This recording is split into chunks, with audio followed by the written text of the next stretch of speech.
Pyramid Times. And what are the main messages of Sita for us today?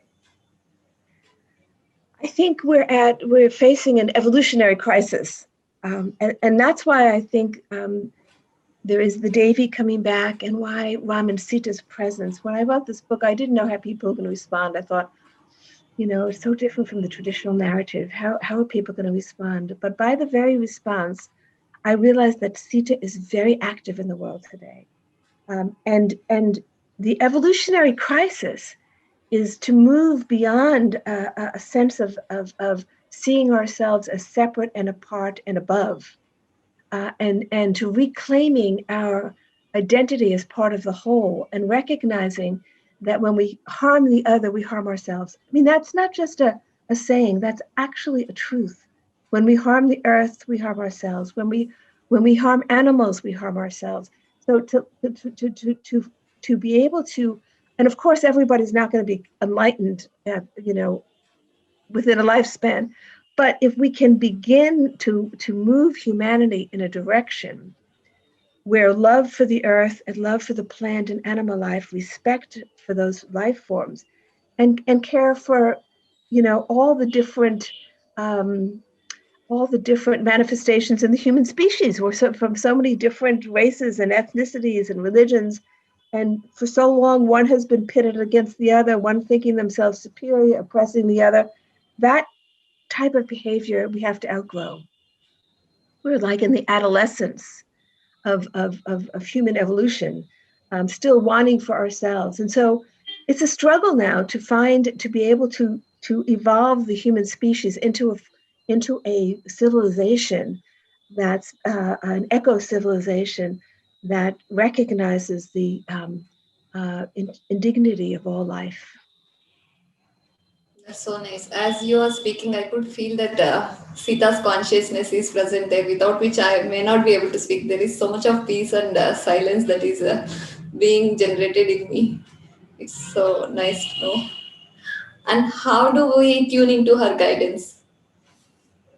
Through spiritual practice, whether it's japa or pranayama or some form of meditation, through reading, through attuning ourselves with her words, and through spiritual practice, and by discrimination.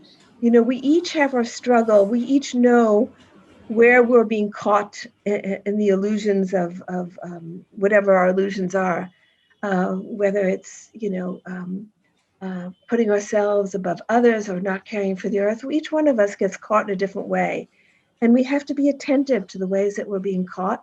So it's a multi-pronged approach. It's staying attuned to the words. So through spiritual reading, it's through spiritual practice, and it's through being very attentive to our consciousness and how we're living our lives. My life was changed through writing the Sita book. I shared this book with somebody within my network in China. She very much wanted to read the book. She had read my first book, and I said to her, "Well, I don't know how this story is going to resonate with people in China." She actually translated it into Chinese. Well, she was so touched by the presence of Sita that she told me that now everything she does, she says, "What would Devi Sita do? How would she advise me?" She was going through a challenging period with her father, who had divorced her mother, and she'd been alienated from him. And the thought was, what would Sita, how would she advise me? And I often think that way now too. Often I catch myself, because I'm also in the evolutionary process. I would catch myself and say, that's not how I want to behave. I like to think of myself as being in Sita's presence. And of course, she is aware of all of us. One of the most touching parts to me, obviously, was the love she showed for her servant, who was an uneducated, not particularly conscious or aware being at that time, but who was devoted to her. And she came to her even at the end of that woman's life to keep a promise. And that is the nature of the Devi for all of us. She is aware of each one of us and what is happening in our life. And she's only asking us to turn to her for guidance. Whether it's Sita or Ram, they are aware. And that's easy to forget, that they are aware of we think of our challenges as being too petty, and why would they concern themselves with someone like me? But we are part of them, and we are divine beings. And of course, they're seeking to help us in the awakening process, awakening to our true nature.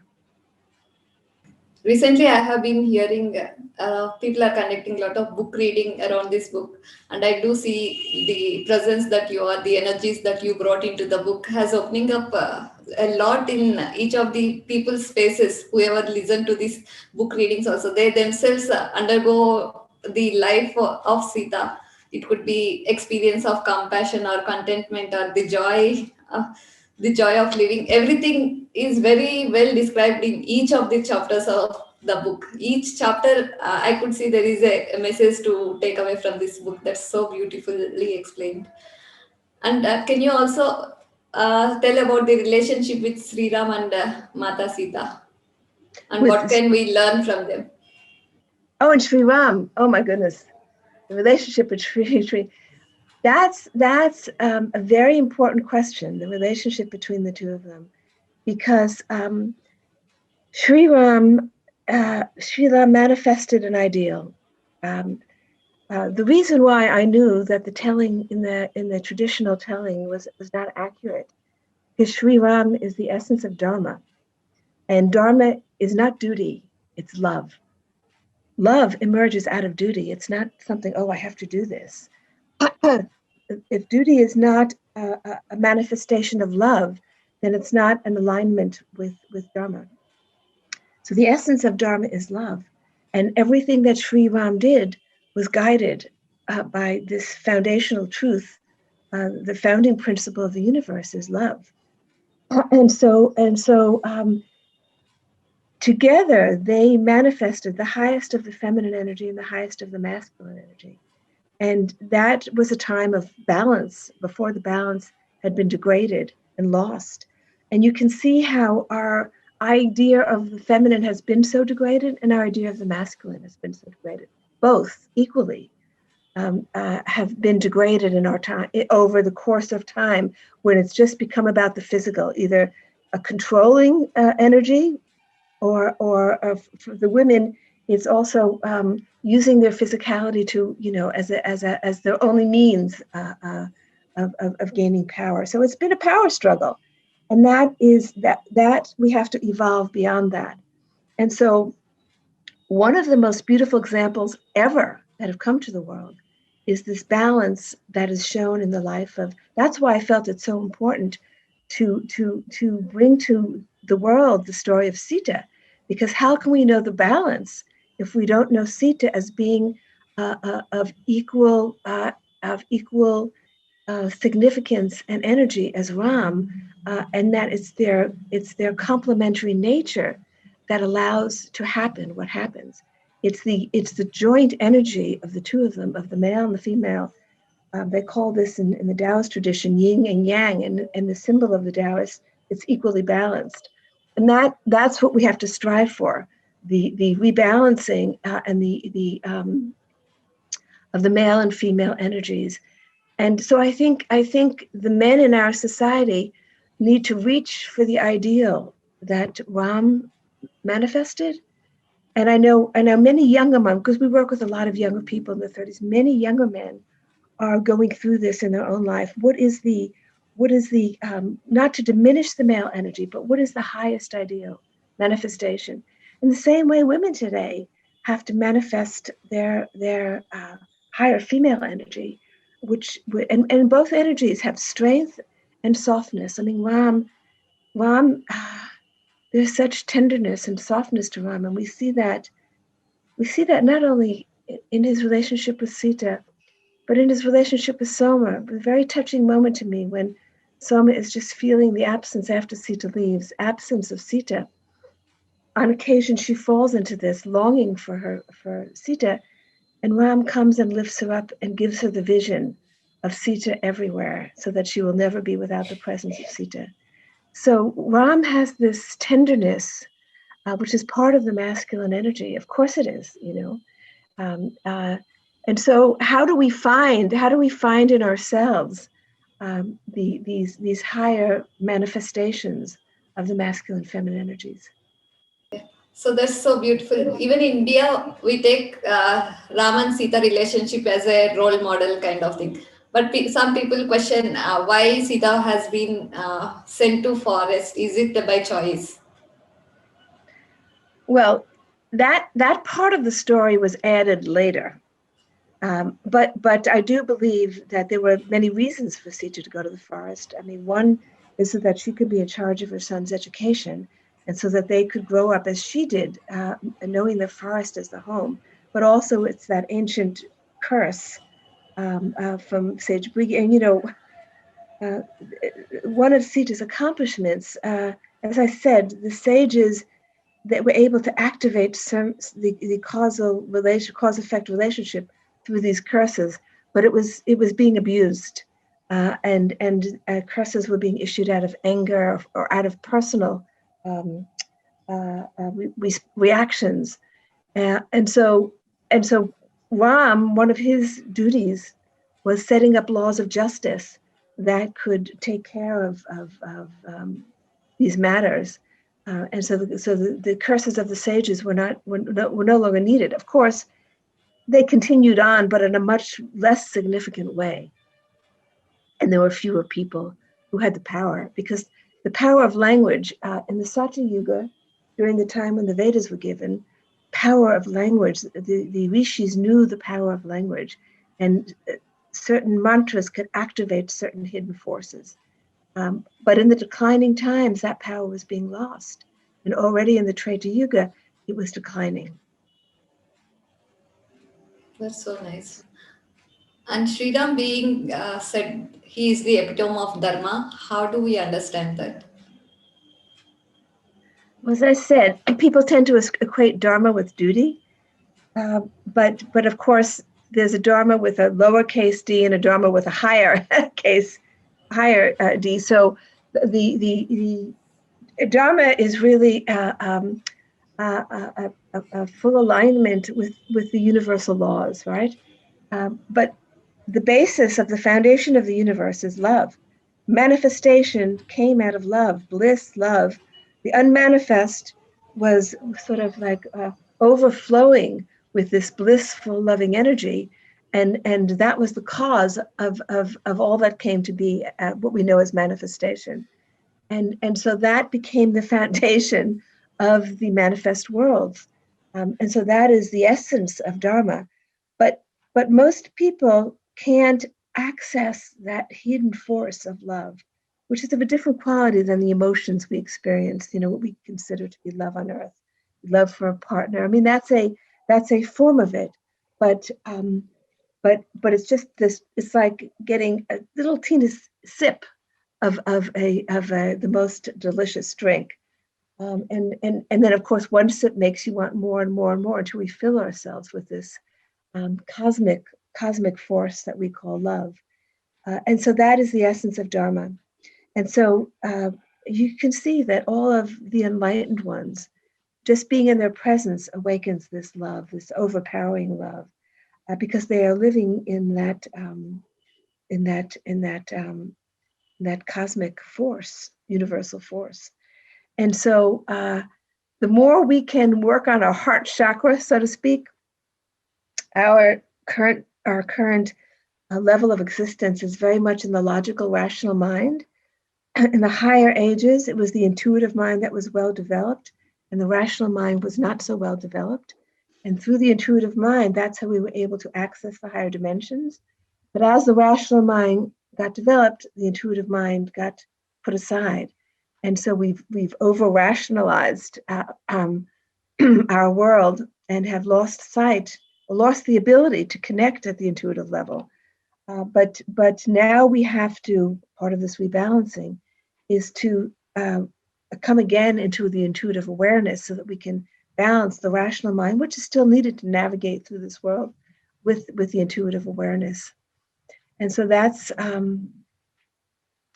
how we come. And once the intuitive mind is awakened, the heart chakra is opened. The higher chakras, the higher energy centers are more fully alive. And that's how we access this force of love. That's so very beautiful hearing from you that unmanifest and manifest is all flowing with love. We are only present to that love and the intuition that already is within us. Life would be much more easier, and we will not have the issues that we are going through, which are on superficial levels. Only thing we have to connect deeper to our own hearts. That's so beautiful. And when you are writing this story, what are the some of the most moving parts of for you? As I said, that very moving part of the story for me was Sita's love for her servant, the love but the love for Soma, but that was also very moving to me. But I guess if I had to pick one scene, it's when Sita, at the end of Sita's time on Earth, when she's about to walk off with Ram, and suddenly it hits Soma that she's leaving, and she just looks at Sita, and she says internally, "You're leaving this world, Mata." And Sita turns around to her. She, of course, knows what she's thinking, and says, "How can I leave this world when I am the world?" And when I heard those words, because I actually heard those words, when I heard those words, they stayed with me for so long after. And I thought to myself, Sita's now speaking to me as well. She's speaking to everybody who reads those words. In that scene, she's speaking to Soma, but she's speaking to every one of us. How can I leave this world when I am the world? Sita is right here, active in the world. We can actually, if we had our higher senses open, we would actually be able to see her form. Because most of us can't see beyond the dense physical world. We don't see her form. We can feel her presence. We can hear her.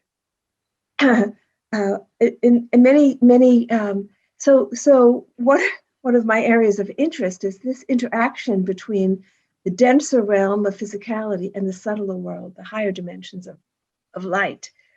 Because the more we can penetrate into that, the more we can hear and see. And so that was a very powerful message to me. And I've just recently rereading the book. And when I came across that scene, I again just stopped and said, Mata, you were speaking to me. Thank you for reminding me once again. And keep reminding me again and again. Don't stop reminding me that you are here. Yeah, it's through you we also get connected to Sita, and maybe through upcoming books of the sequel of this particular book. We are definitely looking forward for all the conversations and the channeling that you happen to do. And what is the impact that it created for you writing of this book? As I said, it transformed me because it brought me into the presence of Ram and Sita. I had always loved them since I was a young woman, but it was more very distant love. It was not so much of a personal relationship. Now it's become very personal. And I can talk to Sita about my life challenges. There's in the book currently that I'm writing, where there are many stories about Sita. One of the women is thinking, well, how can I bother? This is now Rukmini, who with the petty affairs of my life. She's got so much to tend to. Now think about it. It's not just Earth. It's all the manifest worlds. Narayani is a universal presence, which means that her work pervades all of the worlds. And so to think that in her form of Sita, that she's attending to the forms of so many individuals, to the life challenges of so many individuals, to understand that truly, we truly understand that, we have to be able to have the realization of the whole thing existing within the mind of the divine. that we are all part of one drama, one world, one consciousness. And the one we know as Narayani and Narayan are present in every part of that consciousness. Actually, it's not something that can be explained. Language doesn't suffice. It's something that has to be experienced. And so, the moments that I've had that understanding of truly of this, how this whole thing works, have lifted me to another state of consciousness. And so I think that there are hidden portals in the book. In other words, Sita left messages.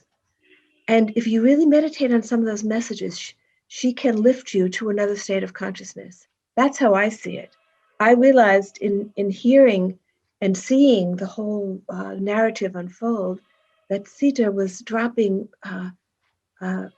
keys, hints of how to access that higher consciousness where we could experience our true nature, which is the same, which is we are no different from that. We are just enclosed in dreams, as I said. And so the way it transformed me is that I was able to access those higher states through these portals that she left.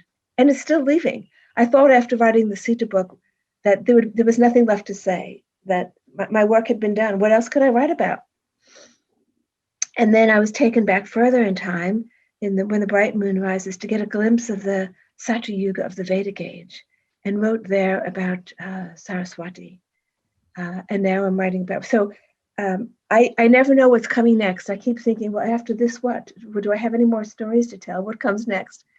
And then I realized, as long as Narayani wants to use me as a vehicle, then more will come. And when I stop being a vehicle, that's when it will stop. That's so amazing that your book is serving as a portal to connect to the other dimensions, which are so much alive, more than this reality, I could say. It's the worlds are very much available for us, and it's so beautiful. With this, I will also like to know about the work that you are doing about Global Peace Initiative of Women. Can you speak more on that, please? So we've been working for 20 years. At first, we were doing a lot of peace work. It started with a group of women spiritual teachers, and then I realized it wasn't so much about gender as about awakening this divine feminine energy. Now, a lot of our work focuses with young people in their 30s, I would say, some early 40s, some late 20s, who are struggling for a vision of what an eco-civilization would look like. So they all have some spiritual practice, mostly in either the Buddhist or yogic traditions. And they are working, because they're in the middle of their professional careers, they're working in some form of earth restoration or new models of development. And yet their practice is not deep enough yet, because it takes a lifetime of practice for them to really access or to be able to hold and manifest visions for the future. So our work with them is to help them first access these visions of what an eco-civilization, a more dharmic civilization would look like, and then work with them on how they can manifest it in a small way. It's everything. Transformation happens step by step.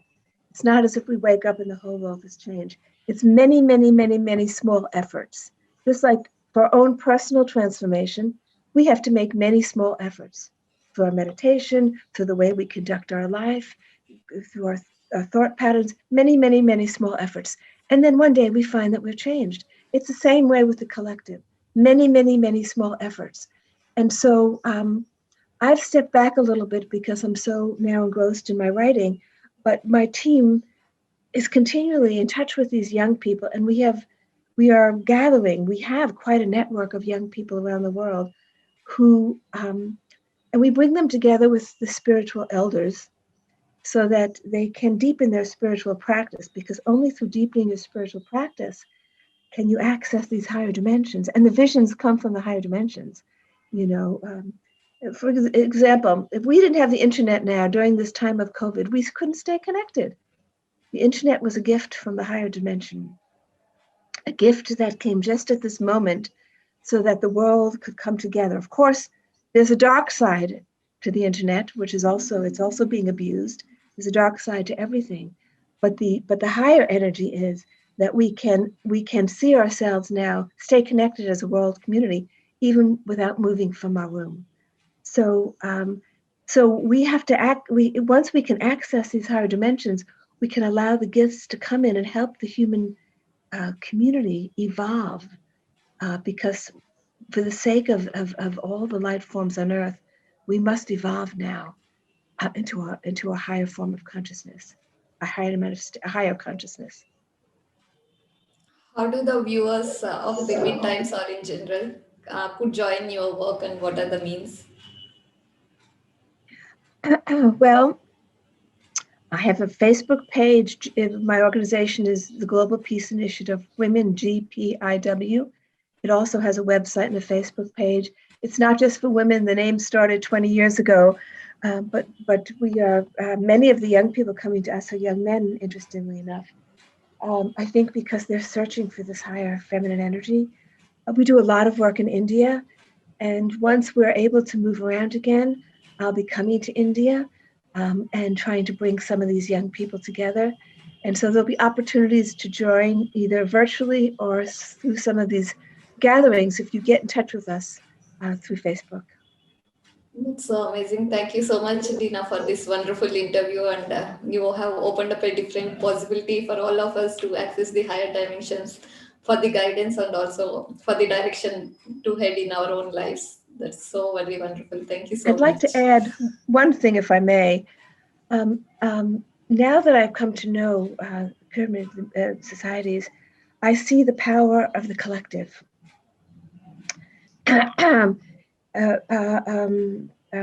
Patriji has created something very, very important and wonderful through creating such a strong network of spiritual practitioners. It is time now. We are struggling with this in the US now, and my focus is dual, the US and India, because I have such deep roots in India, and I see India as providing much guidance for the future. And because there's a strong spiritual movement very much affected by India in the US, many souls from India have reborn in the US. My focus is especially on these two places. But it is a time now to really join our spiritual energies together, which is why I think this whole, there are a lot of lessons that I think we're gathering from this COVID experience of first of all, deepening our spiritual practice, not moving around externally, but focusing on our internal development so that when we can move again into the outer world of activity, we will be strengthened internally, but also building the connections now that will be able to guide us in the future, bringing together the different pockets of spiritual practice, the different pockets of light is very important right now if we are going to, for the next 10 years, are going to be very critical. And so if everyone could keep in their mind to join together with all these multiple pockets of light that are emerging around the world, which is why our work is global. We have some from Africa, some from Europe, some from Latin America.